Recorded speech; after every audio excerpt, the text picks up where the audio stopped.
Sou eu. Essa mulher aí sou eu sou Neide Lúcia, eu sou psicóloga clínica, também hospitalar, né? Eu tenho 70 anos, eu sou pós-graduada em psicologia hospitalar, sou pós-graduada em terapia cognitivo-comportamental, sou especialista em terapia cognitivo-comportamental, sou escritora, empreendedora digital, sou palestrante. Dou mentoria para psicólogos que querem aprender a empreender na psicologia e hoje os meus atendimentos são exclusivamente online. Eu sou idealizadora também do baralho Florescer 50 mais, esse baralho lindo, maravilhoso, né? E idealizadora também do produto, do projeto Desfrute a Vida. E pensando nessas mulheres acima de 50 anos, qual é a minha missão, na verdade, com elas? É que além de mostrar para as pessoas o quanto é importante cuidar da saúde mental, é mostrar também para essas mulheres o quanto elas precisam, né? Ajudar essas mulheres a entender, compreender, inclusive, né? E controlar e principalmente fazer as pazes com a ansiedade. Por quê? Porque muitas delas, às vezes, elas não conseguem ter uma vida leve e saudável no seu dia a dia. E além, mesmo porque eu já passei por tudo isso, eu amo ajudá-las para mostrar que se eu conseguir sair, né, aliviar os meus sintomas de ansiedade, ter uma vida leve e saudável, elas também podem, né? E eu gosto sempre de falar para elas que elas são mulheres incríveis e com histórias de vida especiais, né? E eu reforço sempre isso para elas. E que elas não são somente a idade e nem a ansiedade que elas apresentam, né? Elas têm uma vida, elas têm uma história para contar para a gente, elas têm sonhos, elas podem ter planos, que tudo isso, gente, acaba ficando para trás por serem tomadas por esse quadro ansioso de quando elas chegam aos 50 anos, né? E elas acabam deixando tudo lá para trás, elas deixam de viver o aqui e agora, elas deixam de viver o presente. E um outro fator também é que eu sempre quis alcançar essas mulheres acima de 50 anos. Pode passar, Mabel, por favor. Bem, aqui é minha família. Olha só como eu sou naniquinha perto dos meus filhos. Essa é minha filha Leslie, a mais velha. Esse é meu filho Júnior, que dá dois de nós duas aqui. São filhos lindos, maravilhosos e meus netos maravilhosos e lindos. Sarinha tem 13 anos, vai fazer 14, já é filha da minha filha. E esses dois pimpolhos aqui terríveis, o Neto e a Lia, que são filhos do meu filho. Mas eu adoro estar sempre com eles, gente. Eles são, assim, espetaculares. Pode passar, Mabel, por favor. Então, gente, como nós sabemos, a ansiedade, ela está presente em nossas vidas, é fato. E hoje, quem não tem ansiedade, não é mesmo? Mas tem uns dados aí que a gente vem acompanhando, que o Brasil é o país, né, com mais pessoas ansiosas no mundo, né? Mas esse problema não interfere só na nossa vida pessoal, interfere no nosso relacionamento, no nosso trabalho, inclusive, que é isso que eu vou falar hoje com vocês. Então, aí tem dados da Organização Mundial que diz que o Brasil é o país com mais pessoas ansiosas no mundo, e isso é fato. Hoje, nós temos uma população de 214 milhões, né, com as perdas que nós tivemos aí com a pandemia, mas nós continuamos com 9% de pessoas ansiosas, e no trabalho não é diferente, né? Por quê? Porque a ansiedade no trabalho, em geral, ela causa muito sofrimento, tanto físico como mental. Então, e essa incidência dessa ansiedade no trabalho é uma incidência muito alta. E isso tem afetado demais tanto o empregado quanto o empregador. O empregado, porque quando ele apresenta aqueles sintomas na crise de ansiedade, né, que são as dores de barriga, cefaleia, diarreia, vômito, eles acabam faltando do emprego. E com isso, acaba comprometendo a mão de obra do empregador, né? Então, ele não produz. Mas, gente, antes de passar, Mabel, eu quero falar uma coisa para vocês, que na América Latina, como eu acabei de falar ali, que o Brasil é o país mais ansioso do mundo, É verdade, o Brasil lidera, gente, os casos de ansiedade e é o quinto em depressão. Então, tem aqui um estudo que eu até fiz uma colinha aqui para não errar, para não falar para vocês, é o seguinte: em 2021, teve um estudo elaborado pela Associação Brasileira de Comunicação Empresarial que apontou o seguinte, essa é uma estatística que eu achei importante trazer para vocês, porque a gente fala tanto de ansiedade, ansiedade, ansiedade, e às vezes a gente acaba esquecendo da ansiedade do trabalhador. Então, diz assim, olha, 52% dos trabalhadores brasileiros sofrem de ansiedade enquanto estão no trabalho. Isso eu estou falando, assim, com muita propriedade, porque eu fui gerente de recursos humanos de uma empresa, hoje eu não estou em Jundiaí, eu estou aqui em Campinas, lá em Jundiaí, e eu percebia o quanto a empresa era doente e o quanto os funcionários também tinham comprometimento emocional, né? Então, eu sei, gente, eu vivi na pele isso, viu? Então, olha, 52% dos trabalhadores brasileiros sofrem de ansiedade enquanto estão no trabalho. 47% dos trabalhadores disseram se sentir cansados com frequência. Desses 22, alegaram que o desânimo e a frustração contribuem para o desgaste. E do total de empregados entrevistados, 89% consideram a falta de empatia nas empresas. E isso também é fato.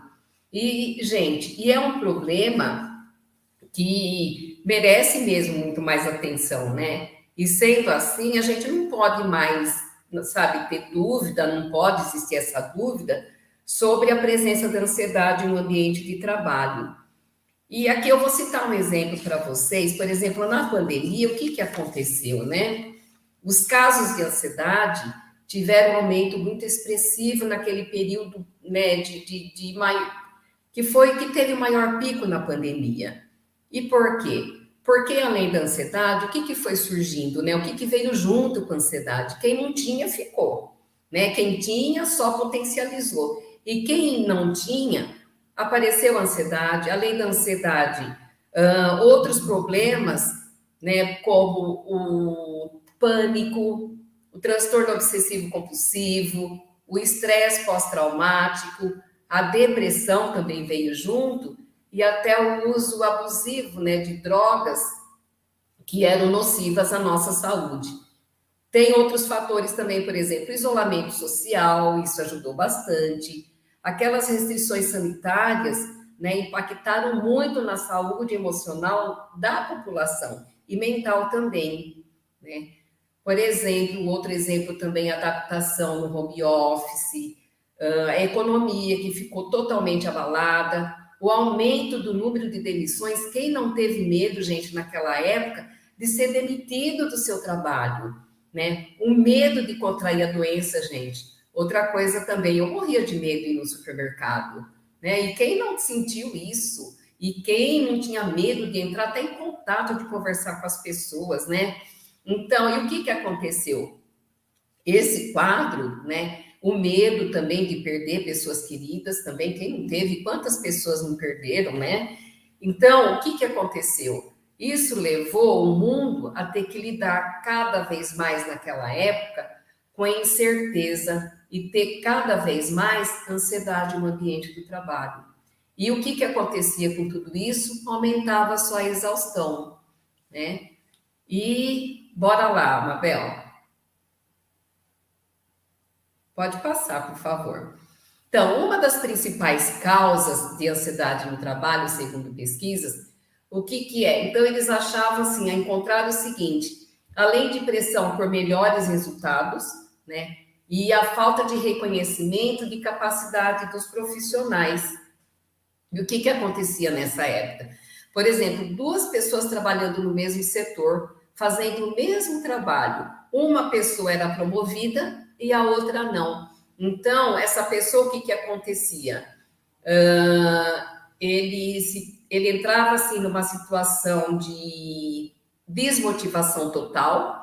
O que acontecia também? A produtividade dele caía, só que a cobrança pelo serviço aumentava e ele se criticava por não conseguir dar conta daquilo que lhe era proposto. O que acontecia? Ele entrava numa crise de ansiedade desregulada.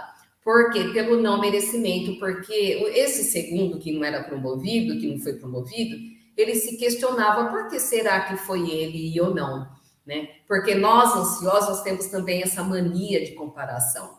Mas isso, gente, eu acredito que as empresas devam ter um plano de bem-estar corporativo que seja acessível aos seus colaboradores, né? Eu não acho assim que isso seja uma obrigação, é uma necessidade, na verdade. E o assunto é sério, nós sabemos. Por quê? Quanto mais essas empresas entenderem, né, a questão da ansiedade no trabalho, eu acho que melhor será tanto para a empresa quanto para o trabalhador. E é engraçado que esse tema ele já está presente há alguns anos. Só que o que acontece? Antes de tudo isso, né, era visto muito mais nos dias atuais e principalmente mais assim discutido em casos pessoais, né? Então, nesses dias atuais com a chegada da pandemia, o que aconteceu? Os cuidados com a saúde mental dos profissionais e o bem-estar corporativo ganharam muita importância, né? Os gestores, os gerentes começaram a entender melhor o que era essa ansiedade no trabalho. E hoje a gente sempre está alertando, principalmente quem é gestor de RH, eu como fui, eu sempre alertava os diretores, os donos, que é um sinal de alerta mesmo para as pessoas, né, de gestão, para os líderes das empresas, que eles apoiem os seus colaboradores, principalmente aqueles que sofrem com essa doença, né? Que a ansiedade nós sabemos que é uma doença psicossomática, né? E a ansiedade, gente, ela é traumática, ela judia, né? Ela é sofrida quem tem a ansiedade. E isso hoje é uma medida que deve seguir desde a prevenção da ansiedade, como, por exemplo, as patologias, passando pela promoção de qualidade de vida até a maior satisfação das pessoas no ambiente corporativo, né? Em suas casas, junto de suas famílias, porque não é só não é só no trabalho, né? Porque afinal não se trata só de um problema apenas dos colaboradores que sofrem com ansiedade, mas sim é um fato que interfere tanto no clima organizacional, como eu falei aí, na saúde financeira, nos demais resultados das empresas, certo? Então, por isso que é importante que hoje os gestores se preocupem bastante com a saúde mental, e já tem algumas empresas que estão trabalhando com isso. Pode passar, Mabel, por favor. Bem, aqui o que eu falo são algumas coisas que a gente tem que fazer para aliviar esses sintomas da ansiedade e alguns caminhos que a gente deve seguir. Acho que foi a Letéia que estava falando sobre exercício, sobre a respiração, isso é muito importante e realmente funciona, né? E por que funciona, gente? Se você fizer direitinho, tudo isso faz com que essa sua ansiedade seja aliviada, certo? Então, por exemplo, quando você se sentir cobrado, né, no seu setor de trabalho, quando você sentir que você está sendo muito pressionado, e eu uso muito exemplo que é muito comum. Sabe aquele contador que está lá fazendo cálculo e não consegue achar o erro, aquela vírgula, aquele zero, aquele número? Então, aí o que acontece? O nível de ansiedade dele aumenta muito mais. Então, o que a gente orienta é que você saia desse local de estresse, né, desse momento estressante, que você levante, que você possa ir até um banheiro, que você possa tomar um cafezinho, isso é muito bom, a gente sabe que apesar da cafeína, o café é um relaxante, que você consiga tentar relaxar, que você respire fundo por alguns segundos e descansar também, isso é muito importante, sabe por quê? Quando você consegue sair do seu local estressante, essas pausas é muito importante para que você volte na sua condição normal. E não sei se você já percebeu que quando você está ali insistindo no negócio, que o negócio não dá certo, quando você tira o foco do estresse, você inclusive volta a ter uma maior produção, um maior lucro do trabalho que vocês estão fazendo, né? Por quê? Porque quando você retorna de cabeça fresca, relaxado, a tendência, o que quer, produzir melhor quando você retorna. E às vezes é uma coisinha de nada que você ficou e não conseguiu resolver.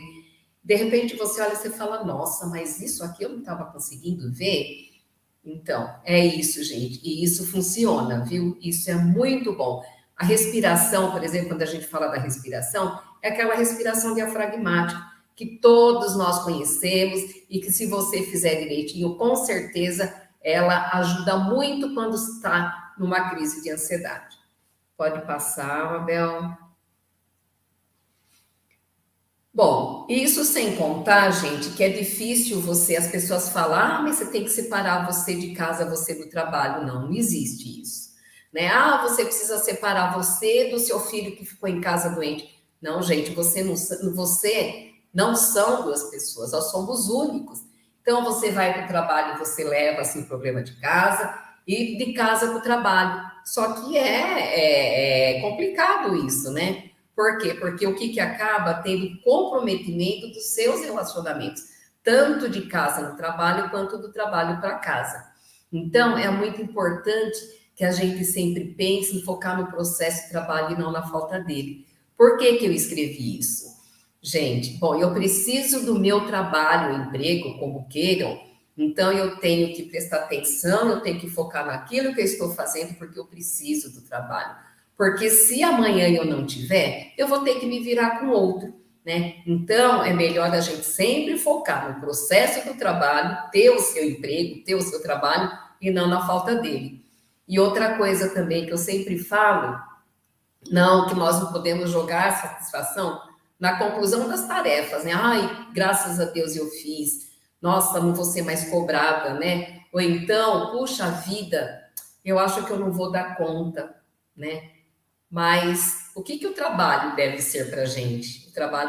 A gente tem que ter prazer no trabalho, né? E a gente tem que pensar que não é um ponto final. O ponto final só vai ter quando a gente aposentar, e mesmo assim, gente, mesmo assim não dá para a gente pensar nisso, né? Hoje a aposentadoria está longa, né? Então a gente tem que trabalhar muito.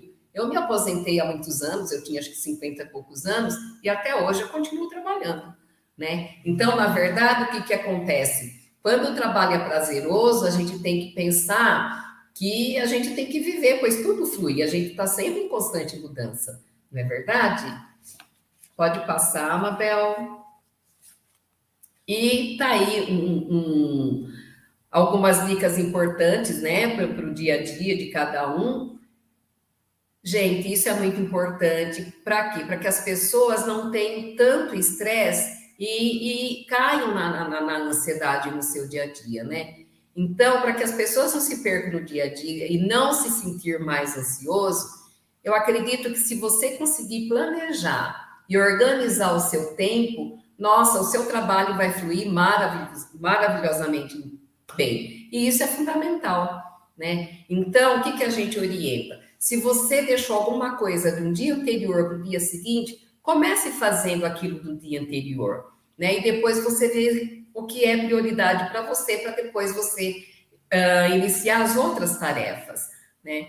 E também uma coisa muito importante que a gente orienta é, no final do seu dia, fazer o checklist, está escrito errado aí, mas para saber, né, o que eu consegui fazer no meu dia, né? E o que ficou para o dia seguinte, né? E, se possível, já se planejar e se organizar para o dia seguinte. Porque quando você chegar lá no dia seguinte do seu trabalho, o que vai acontecer? Está tudo organizadinho, a mesa organizada, você vai sentar e você vai trabalhar numa boa, sem que nada do que você deixou te cause estresse. Por quê? Porque pessoas ansiosas adoram procrastinar, e isso nós sabemos, é fato, né? Pode passar, Mabel, por favor. Bom, e lembrando que nem tudo está no nosso controle, e é verdade, gente. Não adianta a gente querer controlar tudo, porque nós não damos conta de tudo, nós não controlamos tudo, né? Então, o que a gente deve fazer? Se concentrar naquilo que a gente pode mudar. Vocês se lembram, voltando na época da pandemia de novo, qual era o controle que a gente tinha em relação ao vírus? Era não sair de casa, era usar máscara, era fazer higiene das mãos frequentemente, era fazer a higiene dos alimentos quando chegasse em casa. Esse era o nosso controle. Mas no vírus a gente não podia, né? Então, a gente, ao invés de sentir essa ansiedade, se a gente não pode controlar, a gente tem que mudar o foco do nosso pensamento, porque senão, quantas pessoas estariam aí todas, né, com problemas mentais, psicológicos, tanto pensar naquela questão da pandemia, né? E outra coisa que eu acho muito importante é você tomar decisões, né? Então, fazer aquilo que realmente você pode fazer, né? Aquilo que está no seu alcance. Porque, na verdade, gente, acontece o seguinte: a ansiedade, ela é uma preocupação excessiva e incontrolável com eventos reais ou imaginários. O que é a ansiedade? A ansiedade são aqueles pensamentos que, de repente, vêm do nada, né, na nossa cabeça e que interferem no nosso dia a dia.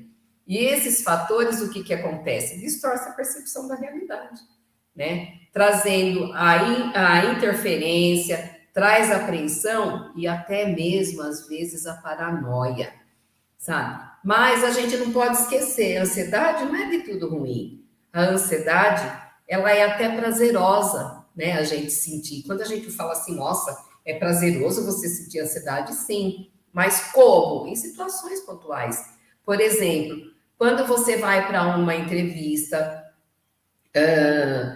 por exemplo, na hora de fazer uma prova, que é aquela hora que você estuda mais para você conseguir sua nota, no nascimento de um filho, nós avós, o quanto nos sentimos ansiedade, gente, quando os nossos netos nasceram, né? Ou então, puxa vida, eu com 70 anos eu quero fazer minha viagem dos sonhos. Olha a ansiedade onde está batendo aí, né? Mas é uma ansiedade saudável, né?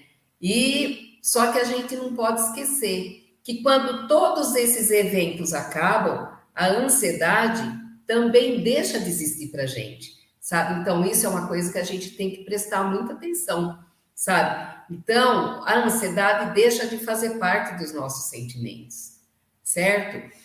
Então, aí eu falo, olha, planeje sempre suas atividades, não acumule suas tarefas para não se sobrecarregar e não adiar, gente, que é aquilo que eu falei, não procrastine. Se tiver que fazer, faça. E se precisar de ajuda, eu acho importante procurar um terapeuta, né? Porque somente ele vai poder indicar um tratamento adequado para evitar que esse nível de ansiedade venha a aumentar no decorrer dos dias a dias, ok? Pode passar, Mabel.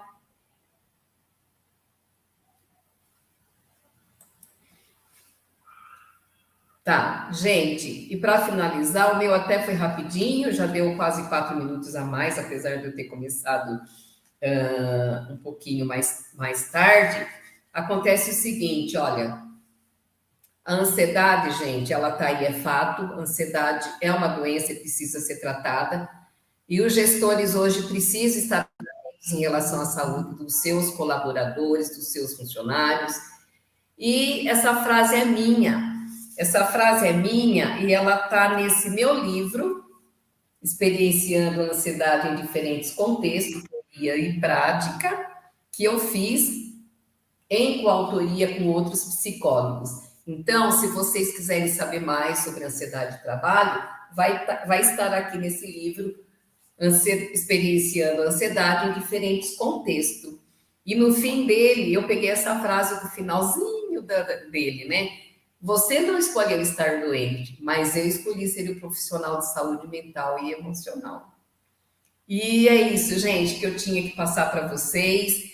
É para que as pessoas, é que eu escuto muito ansiedade, ansiedade, ansiedade, e no trabalho é muito pouco comentado. E como eu já experienciei isso, como eu já vivenciei isso, foi aí que eu resolvi falar sobre ansiedade e trabalho. E ansiedade para que te quero, né? Não vale a pena viver ansiedade, gente.